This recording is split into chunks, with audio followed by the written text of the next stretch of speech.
this neighborhood patriarch? I have a friend who lives in the Pacific Palisades, and I was parking my car, and the guy who lives opposite, literally one of those narrow roads, maybe 15 foot wide, and the other guy came out, and I realised he was a very famous director, like Mick Jackson, an English guy, and I knew him slightly, and I said to my friend Jeff, who lived 15 foot away from him, "Oh, Mick Jackson's your neighbour." And he said, "Oh, I didn't know that."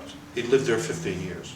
He did not know that the guy opposite was who he was. That's sad. That wouldn't happen in a neighbourhood like our part of West Adams, you know. No, never. And it's great that Wally's Porch, you know, has been the fulcrum of the neighbourhood for as long as I can remember. And it seems to be picking up steam, you know. There's every Friday people come after work. Every Saturday they come for conversation. They drink, but it's conversation and checking in with their neighbours. And it's like a family. It's a family unit. We come from different cultures and we think differently, but what holds us together is what we think of one another. We really respect one another. And because this is America, we have a constitution. The constitution of that porch is you can't talk about sport, because that's boring. Nobody agrees. You can't talk about religion, because that's divisive. You can't talk about politics, because people have different opinions. And you can't talk about last night's television, because there's nothing more boring than people reciting the plots of Downton Abbey to you. And when you forbid those things, because we have a constitution, people find other things to talk about. And that conversation doesn't slacken because we don't talk about those things. It becomes enriched. So you have to think. I mean, you have to speak from your heart. And we don't break the Constitution ever. We don't patrol it. We don't police it. It's just spoken that these are the things that keeps the peace on the porch. And it keeps it very lively. We're very happy in who we are and what we do on the porch. Recently we lost one of our dear porch people, Bobby. He was a dear friend to all of us.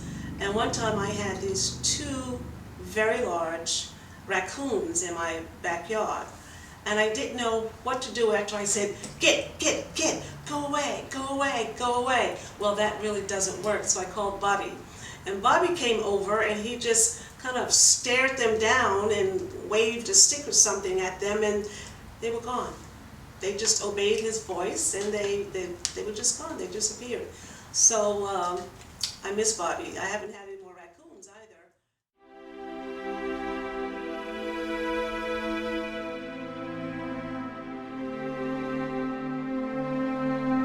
Well, we have a wonderful neighborhood and friends, and so many people are talented, they're in the business, they do many different things, and I am just really happy that I had the opportunity to have Ron over today. Now Ron's going to talk more about some of his other works and some of his other scripts that he's worked on before, and Ron is not going to be here too much longer. He's moving to that other coast. I won't even mention it. It's just too painful to mention.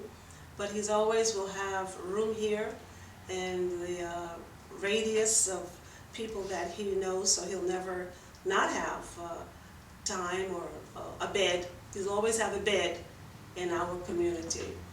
And he's a good cook, and we're expecting him that when he does come for a visit, that he will be cooking up something. Is that right? Certainly not. I intend to be weighted on hand and foot. Who wouldn't?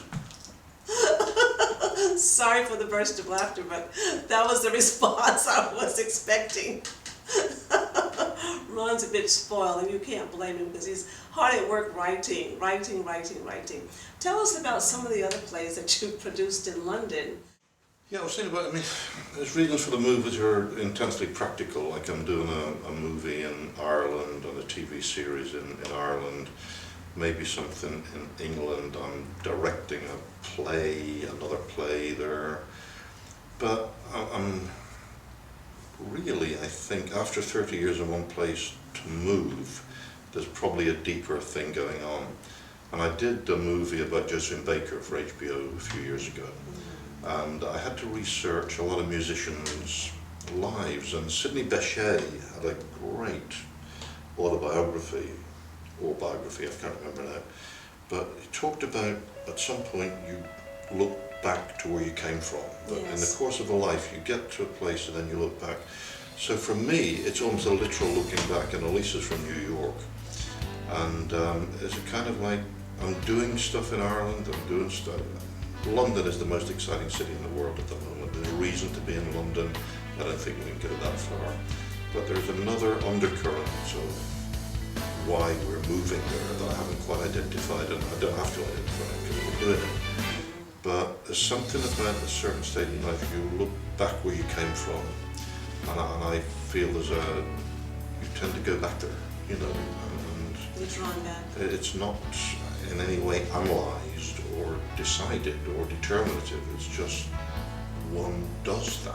I don't want to go back and live where I grew up in Ireland, because they shoot each other there. Yes. And it was, looking back on it, probably not as idyllic a childhood, because we lived in a place without any running water, electricity.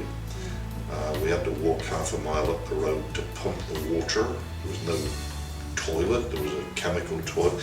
So those things probably weren't that much fun for my mother as it was for me growing up. Yes. I'm not looking back to that, but there's something about, if you live consciously and you're aware of the rhythms in your own life, you will respect those rhythms. So the idea of, I've reached here, I've been 30 years in LA, it's been wonderfully kind to me, LA, and friends and neighbours and a career, but it's now time to look backwards, not in any sense of resignation or defeat or surrender or it's time to pack it all up because I'm busier now than I've ever been, busy but broke.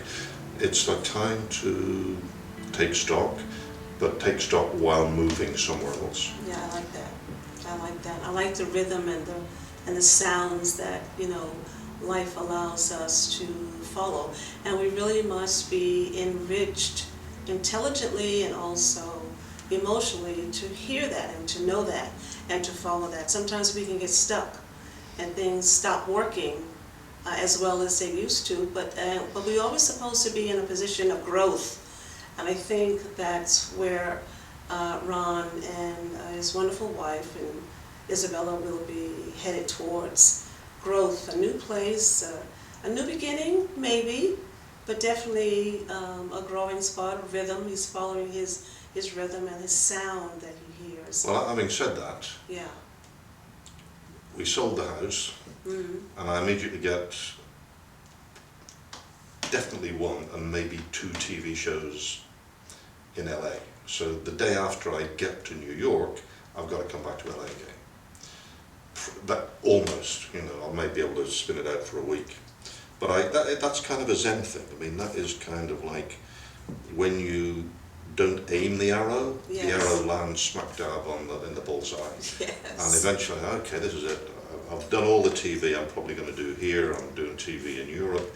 And as soon as I surrendered that desire, Yes.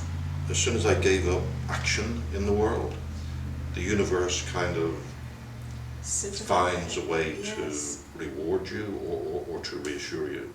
So no sooner have I given up this idea that I'm going to be writing television here, I'm going to be doing it over there, that I get a deal at Warner's and another deal with a cable company, which means I've got to be here, you know, like for the rest of the year probably. But that's okay, because the basic move has been done. I have unhitched myself from LA, and I feel a freedom in that. That's good. Ron, I've been kind of sort of thinking about my next rhythm movement. I love my home, I love my neighbors, but I just feel oftentimes that there's something else awaiting me. And I'm just trying to figure out the name of that town, the name of that city, and where I go and what do I do when I get there. So I totally understand and somewhat, I don't want to say jealous, but you're way ahead of me in the rhythm of life, because that's what I'm seeking for myself. I'm really seeking that. Because I know there's more. I know there's the big world that we live in, and there's other people to meet, and like Isabella going off to Vietnam, you just don't know what's around the bend. And when I look at artwork and they have this beautiful path, I always want to know what is around that corner, what is there to see and to explore, to adventure, and whom will I meet. So congratulations to you.